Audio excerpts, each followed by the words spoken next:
গণভোটের রায় ও জুলাই সনদ বাস্তবায়ন না হলে তা সরকারসহ সবার জন্য ক্ষতির কারণ হবে বলে মন্তব্য করেছেন সাবেক বিচারপতি M A Matin. Supreme court আইনজীবী সমিতি মিলনায়তনে society for justice and peace জুলাই বিপ্লব ও বিচার বিভাগের দায়বদ্ধতা শীর্ষক আলোচনায় তিনি একথা বলেন। এম এ মতিন বলেন, যারা সরকারকে ভুল বুঝিয়ে গণভোটের রায় বাস্তবায়নে বিলম্ব ঘটাচ্ছে তাতে ভালো কিছু বয়ে আনবে না।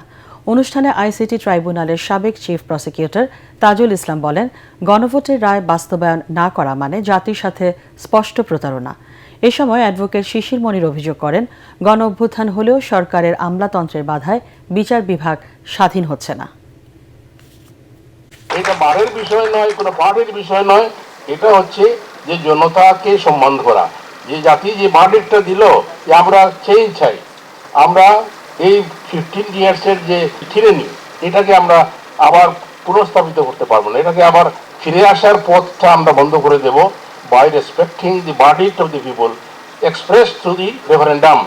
এবং রেফারেন্ডামটাকে আমরা, এটা পবিত্র একটা আমানত আমাদের কাছে, এটাকে আমরা কোনোভাবেই এটাকে ফ্রাস্ট্রেট করতে দেব না।